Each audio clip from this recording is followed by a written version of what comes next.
Welcome to 7th in the series of lectures on simple machines. In the previous video we looked into class 1 lever where fulcrum was in the center of load and effort. In class 2 levers the load is in the center of the fulcrum and effort. Following are some of the examples of a class 2 lever. There's a wheelbarrow and your load is in this direction, your load, and your effort is in this direction. So your load is in the center of the fulcrum and effort. And here this is your fulcrum, and your muscles are exerting a force upward. So this is your effort, and your load is your body weight, and this is usually your load, which is body weight. And in a nutcracker, your force is, your load is here, and your effort is here, and this is your fulcrum. So you can see that in all these three cases, your load is in between the fulcrum and the effort. And you should take a pause of this video and try to draw these three examples. It's very important to remember the classification of levers through examples, and through examples then you can remember what is in the center. So a good example here would be a wheelbarrow or a nutcracker. So take a pause and try to draw these diagrams. Moving forward, here is an example of our favorite crowbar trying to move a stone. And the reason why I have given this example here is because to illustrate the fact that it's very important not just to give an example of a crowbar and say, hey, crowbar is a class 1 lever. It matters how you're going to use the crowbar, because in this case you can see your crowbar is having a load is in between the fulcrum, and so this is your load. So if this is your fulcrum, and this is where your load is. Of course your center of gravity is here, somewhere here, but at this point we're trying to push it up. Here is your load, and your effort is this direction, right, or upward. If you want to lift that lift this stone, then your effort would be, of course, upward, and the effort should be upward. So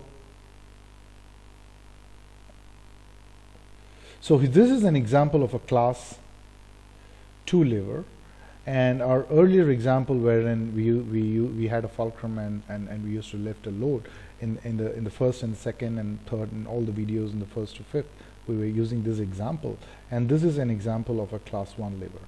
So key message, please draw your use case along with the example, because you could use the same thing as two different class of levers. So one of the characteristics of a class 2 lever is that your effort distance, which is your distance of the effort arm, your LE, is always greater than the distance of your load arm, right?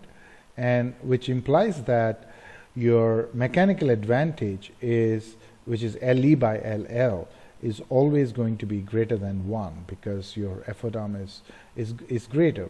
So we generally say a class 2 lever is always, unlike class 1 lever, a class 2 lever is always a force multiplier. Moving forward to a class 3 lever.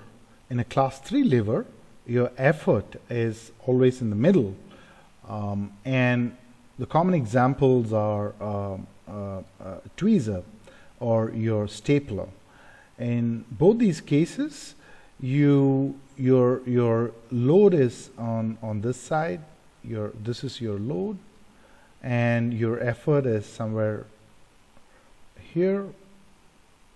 This is where you squeeze using your fingers. So this is your effort, and this is your fulcrum. As you can see clearly, the output movement is much higher. So you can straight away see that for a small movement of input fingers, your output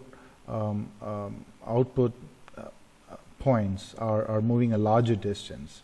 So you know that this is a speed multiplier. This is a speed multiplier. And we will look into this. And in your stapler, here is your effort. And of course, you can put in effort somewhere here as well. But your load is somewhere over here. So this is your load. And a common example for in the human body is of your hand, wherein your fulcrum is over here, and this is the effort. The effort that you put is the muscular effort, and your load is given by here. So this is your load and this is your effort, and in this case your fulcrum is here, and your effort that you put in is here, and your load is somewhere here, right? That you're trying to sweep or something. So this is your load. So all these are example of class 2 because class 3 because your effort is in between the load and your fulcrum.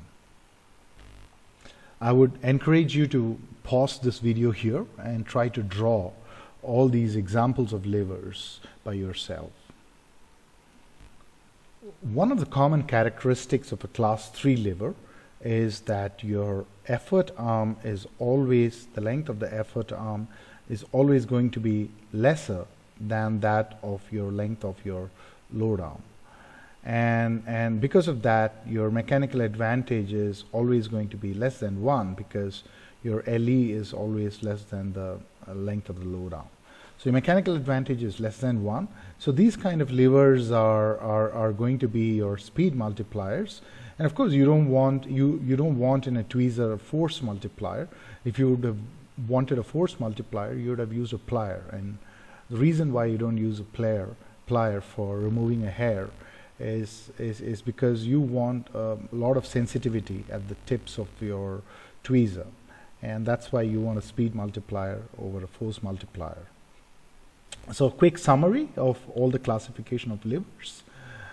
Your class 1 lever is your fulcrum is in the middle, and your class 2 lever, in this your load will be in the middle, and your class 3 lever, your effort would be in the middle.